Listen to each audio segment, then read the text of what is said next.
പ്രതീക്ഷകൾക്ക് മുകളിൽ ഒരു ത്രസിപ്പിക്കുന്ന ഉള്ളുലയ്ക്കുന്ന സിനിമ അനുഭവം പ്രേക്ഷകന് സമ്മാനിക്കുകയാണ് ഉള്ളൊഴുക്ക്.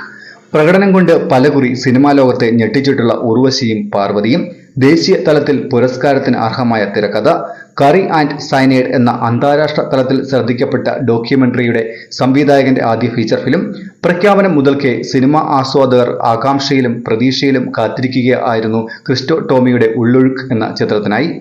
കൊച്ചി ഫോറം മാളിൽ PVRൽ വെച്ച് നടന്ന ഉള്ളൊഴുക്കിന്റെ പ്രിവ്യൂ ഷോയ്ക്ക് ശേഷം ചിത്രത്തെ വാനോളം പുകഴ്ത്തി സിനിമാ പ്രവർത്തകരും രംഗത്ത് വന്നു. ഒട്ടേറെ താരങ്ങൾ പങ്കെടുത്ത പ്രിവ്യൂ ഷോയിൽ വളരെ മികച്ച അഭിപ്രായമാണ് ചിത്രത്തിന് ലഭിച്ചത്. കുട്ടനാടൻ ജീവിതം അനുഭവവേദ്യമാകുന്ന നല്ലൊരു ചിത്രം എന്ന് സംവിധായകൻ ബ്ലസ്സി അഭിപ്രായപ്പെട്ടു. അതിഗംഭീരമായ ഒരു മസ്റ്റ് വാച്ച് ചിത്രമെന്നാണ് ഉള്ളൊഴുക്കിനെ പറ്റി ഭ്രമയുഗത്തിന്റെ സംവിധായകൻ രാഹുൽ സദാശിവൻ പറഞ്ഞത്. ഭയങ്കര രസമുള്ള ഫാമിലി ഡ്രാമയാണ്. ഇത്തരത്തിൽ കഥകൾ ആലോചിക്കാൻ ക്രിസ്റ്റോ ടോമിക്ക് പറ്റുമെന്ന് അഭിനേതാവ് ജോജു പറയുന്നു. ജൂൺ 21 റിലീസായ ചിത്രത്തിന് മികച്ച അഭിപ്രായമാണ് തിയേറ്ററുകളിൽ നിന്നും ലഭിച്ചുകൊണ്ടിരിക്കുന്നത്. കുട്ടനാട്ടിലെ ഒരു കുടുംബത്തിലുണ്ടാകുന്ന അവിചാരിത സംഭവങ്ങളിലൂന്നിയാണ് ചിത്രം പുരോഗമിക്കുന്നത്. അഞ്ജു, ലീലാമ്മ എന്നീ കഥാപാത്രങ്ങളിലൂടെയാണ് ചിത്രത്തിന്റെ സഞ്ചാരം. അഞ്ജുവായി പാർവതി തിരുവോത്തും അഞ്ജുവിന്റെ അമ്മായിമ്മ ലീലാമ്മയായി ഉർവശിയും ചിത്രത്തിൽ എത്തുന്നു. അഞ്ജുവിന്റെ ഭർത്താവ് തോമസായി എത്തുന്നത് പ്രശാന്ത് മുരളിയാണ്. അലൻസിയർ, അർജുൻ രാധാകൃഷ്ണൻ, ജയ കുറുപ്പ് എന്നിവരും ഈ ചിത്രത്തിലുണ്ട്. താല്പര്യമില്ലാതെ കല്യാണം കഴിച്ച് ലീലാമ്മയുടെ കുടുംബത്തിലേക്ക് എത്തുകയാണ് അഞ്ജു. ആ കഥാപാത്രത്തിന്റെ മാനസികാവസ്ഥയിലൂടെ കഥ പറഞ്ഞു പോകുന്ന ചിത്രം വളരെ വേഗം മറ്റൊരു ദിശയിലേക്ക് സഞ്ചരിക്കാൻ ആരംഭിക്കുന്നു. നീറുന്ന മനസ്സുമായി കഴിയുന്ന അഞ്ജുവിനെ മകളായി തന്നെ ലീലാമ്മ കാണുന്നു.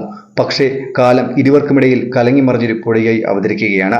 അപ്രതീക്ഷിതമായി ആ കുടുംബത്തിലുണ്ടാകുന്ന ഒരു സംഭവം ഇരുവർക്കുമിടയിൽ സൃഷ്ടിക്കുന്ന അകലവും കലഹവും ഒക്കെയാണ് പിന്നീട് ചിത്രത്തെ മുന്നോട്ട് നയിക്കുന്നത്.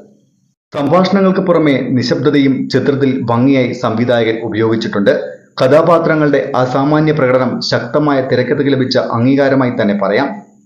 പ്രധാന കഥാപാത്രങ്ങളെ അവതരിപ്പിച്ച പാർവതിയും ഉർവശിയും ഓരോ രംഗങ്ങളിലും അഭിനയപാടവം വിളിച്ചു കാട്ടുന്നുണ്ട്. ഒരുപാട് മാനസിക സംഘർഷങ്ങളിലൂടെ കടന്നു പോകുന്ന കഥാപാത്രത്തെ പാർവതി ഭംഗിയായി തന്നെ അവതരിപ്പിച്ചു. കുറച്ചു കാലത്തിന് ശേഷം ലഭിച്ച ഈ ശക്തമായ കഥാപാത്രത്തിലൂടെ ഗംഭീര തിരിച്ചുവരവാണ് നടി ഉർവശി നടത്തിയിരിക്കുന്നത്. മാറിവരുന്ന ഭാവങ്ങളിലൂടെയും സംഭാഷണങ്ങളിലൂടെയും ഒക്കെ കാഴ്ചക്കാരന്റെ ഉള്ളുലയ്ക്കാൻ നടിക്കാവുന്നുണ്ട്. തങ്ങളുടെ കഥാപാത്രങ്ങളുടെ ഉള്ളിലെ നോവ് പ്രേക്ഷകരിലേക്ക് പകരാൻ ഉർവശിക്കും പാർവതിക്കും അനായാസം സാധിച്ചു. സിനിമ ആരംഭിച്ചു കഴിയുമ്പോൾ അഞ്ജുവിന്റെയും ലീലാമ്മയുടെയും ലോകമാണ് പിന്നീട്. ഓരോ രംഗങ്ങളിലും കഥാപാത്രങ്ങളുടെ വീർപ്പുമുട്ടൽ പ്രേക്ഷകരിലേക്ക് എത്തിക്കാൻ സംവിധായകന് സാധിക്കുന്നുണ്ട്. സുശീൽ ശ്യാമിന്റെ പശ്ചാത്തല സംഗീതമാണ് സിനിമയുടെ ആത്മാവ്.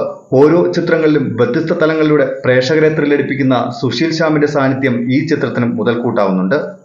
ഉള്ളൊഴുക്കുന്ന ചിത്രത്തിനൊപ്പം ഒഴുകുകയാണ് ചിത്രത്തിന്റെ സംഗീതവും. സിനിമയുടെ ഓരോ ഘട്ടത്തിലെ മൂഡിനോടും ചേർന്ന് നിൽക്കുന്ന പശ്ചാത്തല സംഗീതം കഥാപാത്രങ്ങളുമായി പ്രേക്ഷകനെ അടുപ്പിക്കുന്നതിൽ ഏറെ നിർണായക സ്വാധീനമാകുന്നുണ്ട്. ഷഹനാദ് ജലാലിന്റെ ഛായാഗ്രഹണവും അഭിനന്ദനം അറിയിക്കുന്ന മറ്റൊരു കാര്യമാണ്. കുട്ടനാടൻ ഗ്രാമങ്ങളെ ബാധിക്കുന്ന വെള്ളപ്പൊക്കം ഒരു നാടിനെ എങ്ങനെ ബാധിക്കുന്നുവെന്ന് ഒരു കുടുംബത്തിനെ സാക്ഷിയാക്കി സംവിധായകൻ വരച്ചു കാട്ടുന്നുണ്ട് ഈ ചിത്രത്തിലൂടെ. ചില യഥാർത്ഥ സംഭവങ്ങളുടെ ചുവട് പിടിച്ച് നിഗൂഢത നിറച്ചുകൊണ്ടാണ് ചിത്രം സഞ്ചരിക്കുന്നത്. ചിത്രത്തിന്റെ ടൈറ്റിൽ പോലെ തന്നെ ഓരോ രംഗവും ആസ്വാദകന്റെ ഉള്ളിലേക്ക് അങ്ങനെ ഒഴുകുകയാണ്.